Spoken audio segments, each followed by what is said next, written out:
General Grievous was a brilliant separatist military strategist and feared Jedi hunter. Known for his ruthlessness and hacking cough, his body itself was a weapon, allowing lightning-quick strikes and devastating blows. But he was also quick to run away from a fight, a tactic that worked until one final meeting with Obi-Wan Kenobi. Hello and welcome to Centurion's Corner, and today we are reviewing from Revenge of the Sith, General Grievous, the big bad himself. Now, this guy got released a couple of years ago, I think it was, and Hasbro have since re-released these figures. So I had to pre-order it, and I think I pre-ordered it late last year. So I've been waiting for a while for him. Originally I was going to get the Bandai edition, but I just decided I'll go with the Black series. If I'm not too fussed about it, I can always weather him up slightly in different areas. So here he is in the old style packaging that has long gone by now. General Grievous at the bottom with the pencil drawing on the side. On this side we got D1 because he was the first deluxe figure, I think, and with the pencil drawing here and his bio. And on this side, General Grievous with Grievous written in the black and back to the front. So without further ado, let's crack this bad boy open. So here he is in his blister pack. Need to keep him upright because he's a bit top heavy. What we got here, we've got his blaster, we've got 3 lightsabers, 2 blue, 2 green, and him himself. So we're just going to pull him out, get our first impressions. And he's kind of sort of stuck in there on the back. So let me just ping this. And here. Oh, that's fine.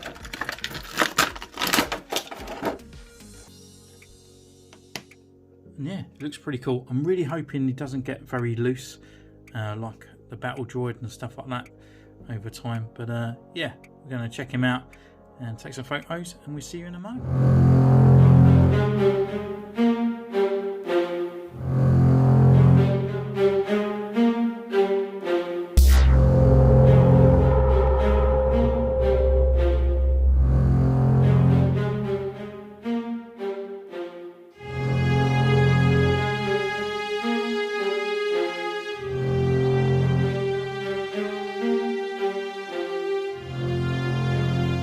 So, welcome back. We've been away, we've taken his photos, and my expectations for this guy has definitely risen rather than lowered.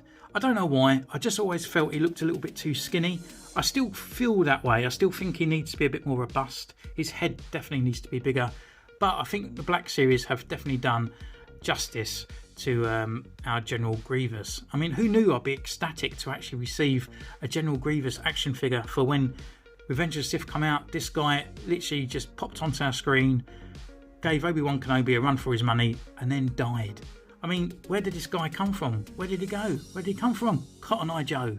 But it's not until Clone Wars actually finally come out that we actually got a bit of more of a backstory. Even to the original Clone Wars, the cartoon, it was Mace Windu that crushed his chest and gave him that cough. And he was very sort of domineering as well, because he literally wiped out loads of Jedi. Whether that's still canon, I don't know, but it is coming to Disney Plus on April the 2nd. But as well, into the actual Clone Wars that we all know and love, General Grievous, I think it's the Lair of Grievous with Ket Fisto, which is my favourite Jedi ever, and it actually was my favourite episode. I just loved that kind of sort of dominance that Grievous had. It was very kind of sort of like alien-esque. He just kind of looked hunting down them all the time. So he's pretty cool. But yeah, so anyway, this guy comes with 5 accessories and, well, I guess 6, because he has 4 lightsabers, 1 blaster and his cape. So first of all, we can go with his blaster, which sits nicely in both hands, obviously because his arm's split into 4, but we can actually put one hand in the trigger, one hand on the grip, so he holds it quite nicely, to be honest. The other hand, we can hold the lightsaber in both hands or even in the singular when they're all disjointed, and it's kind of a nice kind of grip that he has on there as well, to be honest. So looking at the lightsabers a little bit more closer, they are kind of what I call generic Jedi, where you find that quite a few Jedis, if you look in the sort of encyclopedias and whatnot, they kind of have very similar ones, especially the background characters like Shakti, Ada Secure. They have extra bits and bits taken off, so you probably find a few similar ones on here. So we've got this one here, it's got a nice silver and the black on there. They all have a removable blade, and actually they're all the same blade. So if you wanted to change this one and make it a blue, you can. So which is pretty cool. The other hilt that we have this one here.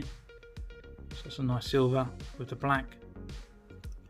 And his other accessory with the cape, we have an inside pocket that can carry all 4 hilts on the inside. It's a shame that there's not just 2 pockets this side and 2 pockets that side. I think it would make a bit more sort of understanding. That's why it would be there rather than all 4 on one side. It kind of looks like a lightsaber salesman. But yeah, they all fit there. So we've got this other one here, which I think was the same as Plo Koon's. And then we've got one more, which is just here. And his other accessory obviously is his cape. And this is the bit that kind of always put me off with this figure. I just always kind of found it a little bit kind of like more of a dog jacket that you would actually probably put your Chihuahua in, to be honest, rather than on your sort of demeaning General Grievous. I think it's this kind of sort of bit here, but there's no Velcro or anything. It just literally tucks over his head. The weight of it is actually not too bad. It kind of looks more sort of woolen and it looks really robust, but it's not. It's actually just a nice, probably 2 capes of Darth Vader's like sewn together, so it's not too thick, to be honest.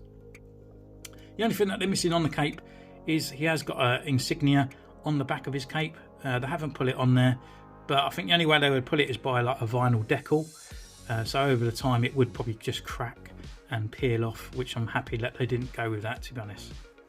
So we can take the cape off as well and remove his gun, and we can go through the excellent articulation of this figure. So we can start at the head. So the head can turn left and right. It's actually on a ball joint at the top of the head, so we have a bit of swagger and a bit of movement inside there. Also at the lower, we've got a bit of swag on the side. We go left and right and downwards quite a lot and back. So it's pretty nice neck movement there, especially sort of bringing him right down to getting that kind of arch look as he walks around. At the arms, so on the left hand side here, we've got a full rotation at the shoulder here that can go all around. Down on the single, so this is where the arms are together, we actually got the elbow joint that actually bends in at the same time, and there's no other movement there at all. There's no rotation at the wrist, unfortunately.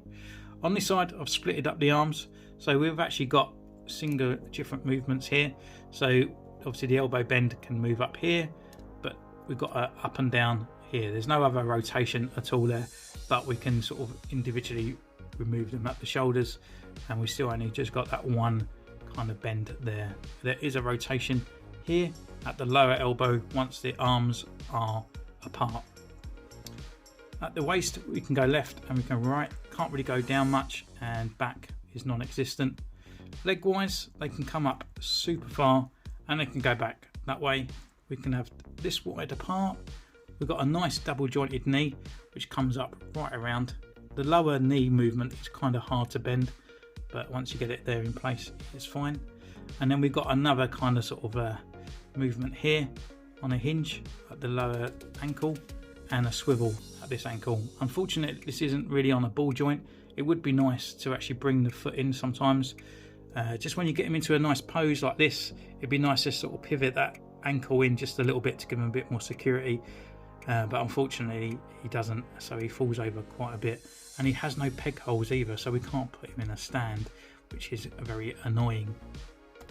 But yeah, the leg movement, we can bring that right up here and bring it right down here, so it's a bit like the battle droid as well. Like we've got a really good articulation there, and it can get in all manner of poses. And then from there we can just look straight at the sculpt, and I think this is kind of where he comes to life, but I think he looks a bit plasticky in some places, needs a little bit more weathering and stuff there, and especially his head needs to be a lot bigger. But as you can see, we've got those sort of cat eyes in there with that flesh and all that in there, the silver markings on the mask, and obviously the dirt. Got that really nice kind of metallic down there showing off all those details inside down to the body. Unfortunately they haven't painted the inside. He does have like a kind of like a green sack that keeps all his innards inside, but it's just done in the gun grade plastic all the way down. We've got some weathering on there with the silver sort of aluminium kind of look, and then down to the legs as well on there. There's not really much detail going for him, even though he is a massive droid.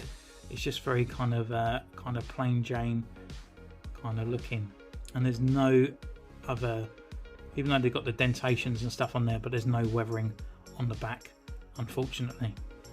But putting this guy up, we can actually stand him really tall. He stands up really nicely in a very sort of high pose, if we can just get him to stand properly. There we go. And then what I've got here as well, I've got Anakin Skywalker just to stand next to him, so you can see the actual size difference, and it's pretty accurate and it's pretty cool, to be honest. And yeah, I'm really happy that I've actually picked him up and I've got him on the shelf now, especially to go with all the clones, and as that's really expanding at the moment. So that brings me to the end of the review. What do you think of this guy? Are you going to pick him up?